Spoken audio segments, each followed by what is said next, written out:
Hi everyone, Richard Seabrook here. I'm the designer and creator of Kinetic Edge. Today, just going to go through a bit of gameplay footage and some design ideas of how we got to where we are. And over the next few minutes, really, just going to show you how we got to the design we're currently at in our live demo and what we expect to do in the future for the game. So I'll crack on now. Basically, with Kinetic Edge, we wanted to design a game where it's quick and easy to play with your friends. That's the primary goal. From that point, we wanted to achieve some goals where we had specific design targets, but it was all really based around fun, being fun, quick, easy to understand, hard to master, good time with your friends, and just all of those things really when it comes to having a fast, fluid and fun gameplay experience. So once we defined those goals, we basically said, right, what do we want to do next? We want to define the look and feel of the game.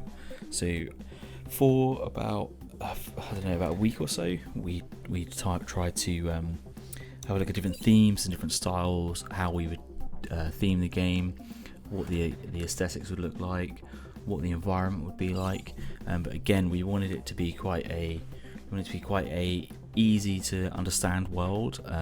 Quick, not only was it quick to understand, but it's quick for us to make, because we wanted this to be a very fast and fun development that we could do quickly and see how fast we can make a really fun and compelling game. So from a developer standpoint as well, we often make games that take quite a while to make. Easily can run into years and years. So we decided to say, hey, can we make it a really fun game in actually quite a quick amount of time? So that was another one of our goals here, and I think we're doing quite well at achieving that. There's just some gameplay footage I'm going through now, which will be just a standard race mode. So you'll see on here that we've just gone through the menu and we're in the game. And right now it's in heavy development, so there's lots of stuff that will change, but really this is just it's a good look at what we will be at our final version in February. So this is race mode, but I'm just racing against time to try and get the best time, which will log on your Steam user board, so you can get your best time against your friends as well. So that's already all working, and it's good stuff. So yeah, each level contains checkpoints that you'll go through, and that'll save your progress. So if you do fall off the edge, or someone can push you off the edge, then you won't necessarily go back to the start. With the level designs for most of these, I have designed a level with a theme. So this one, for example, is all a circular theme, and with the whole game, the edges of every object will be lit, basically. So that's how we get the style of the game. Everything on the outside has to be lit in some way, so the actual surface should only be either reflective or matte, and then from there I design the environment with all the different colors and all the different shapes. But yeah, going back to what I was saying about the circles, this level has a specific circular theme where I try to make all the different levels. Not only do they have a theme, but they have a gameplay based around that theme. So for this one, for example, you go in circles, you're balancing on circles, and then when you go to the end of this level, you're like kind of going round semicircles to get to the top. So that's the general idea and the principle of the design, and then from there we just try to make it as fun as possible. So how we've done that is basically to make it multiplayer. We want single and multiplayer. They both work, and they're both playable now in the demo, so you can go and try it. The only reason why I'm not going to show any multiplayer footage in this is because it's just a recording of myself. So but yeah, so you can race in multiplayer, and you can also race in single player. So if you race in single player, you get your time logged on the leaderboard. So if your other friend wants to come and hop in and race against your time, then they can do that. And maybe at some point down the line, I would like to possibly introduce like a ghost of your friend as well. That's quite a complicated thing, I guess. So, but yeah, eventually it would be cool if we could get the ghost in there too. So this level is a triangular and pyramid theme. We wanted to have a challenging level, all based on the design principle that we had that I explained a minute ago, where it's all about having a theme that works with the game design. So with this one, we took pyramids and triangles. There's me failing there as well, but yeah. So we took the pyramid triangle shape, and we tried to make levels out of that specifically. So we'll try and make the entire environment out of those shapes, and then also the actual challenges. So you can see a few of the challenges that you'll go through on this level.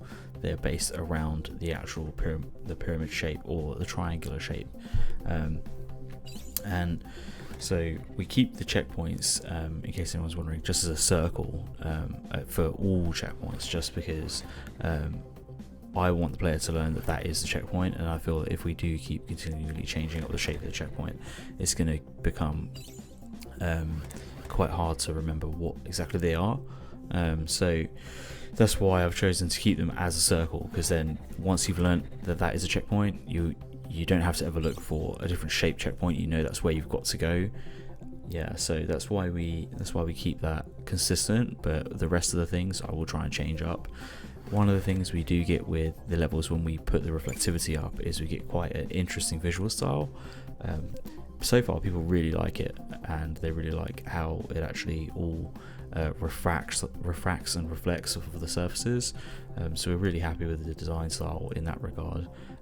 I think we do need to tweak it in some ways before we go for our full launch, because some environments are really trippy, like too trippy, and I definitely think they need to just be toned down slightly. But overall, it's a good thing that we've got for our style. So this one, in this level, the goal was to get to the pyramid at the end. We wanted a big run up to the end, and then when you get inside, you are now inside the pyramid here, and then it looks like the floor is essentially glowing, it's on fire, and then you have to go up the final path to get to the end of the checkpoint, end of the level, sorry. So that's another kind of example of the route that we're going. Next level that we're playing here is the actual exterior of the pyramid. So for this one, we try to iterate on our previous design when you were racing towards the pyramid. So for this one, we wanted to focus on the design of the color and the design of the actual level. So we wanted a fully dynamic pyramid that was kind of building itself and constructing and destructing.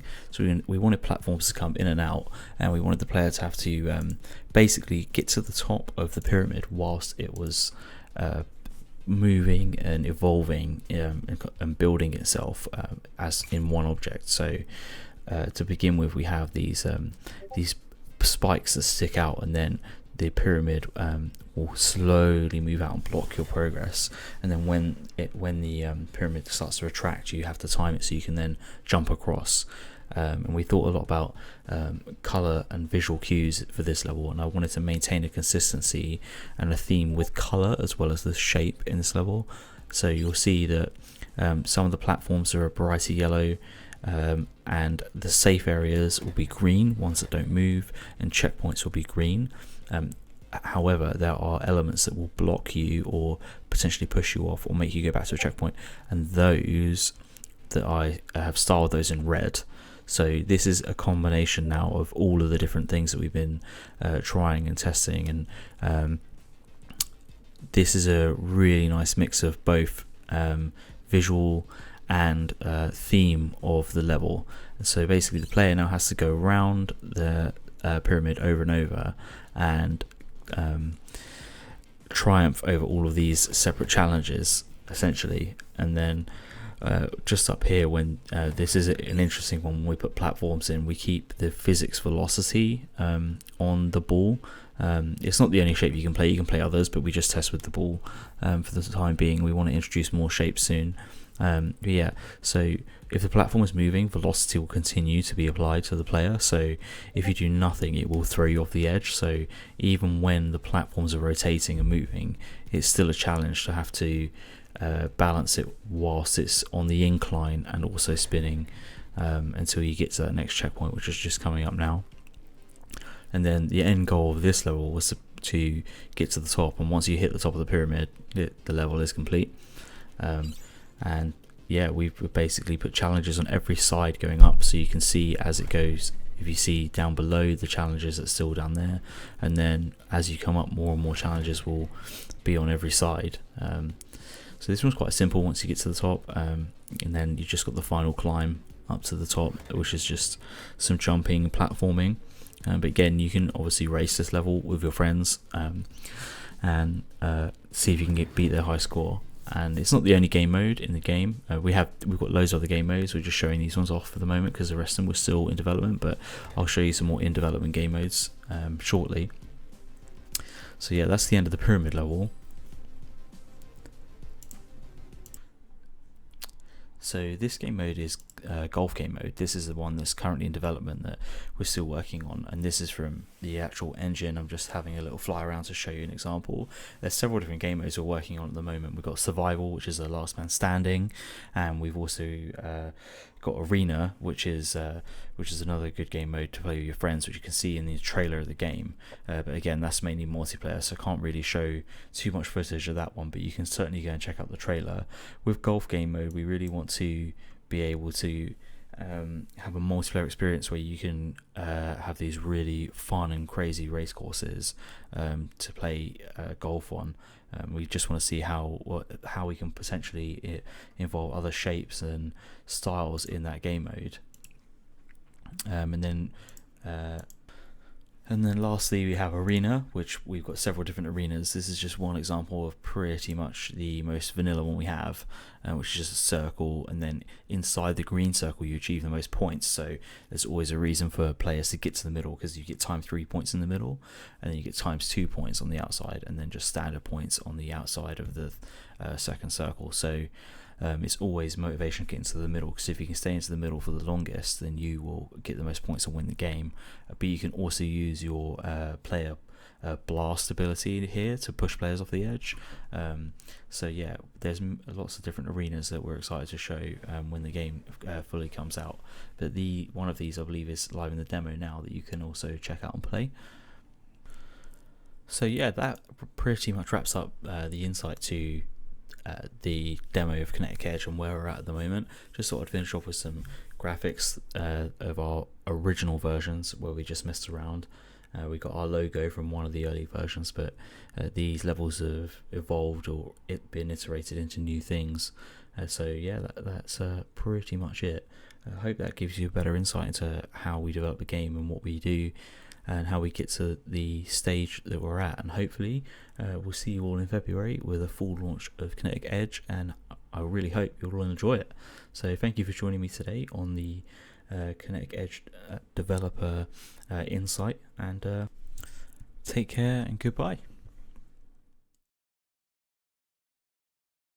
Gamesplay.org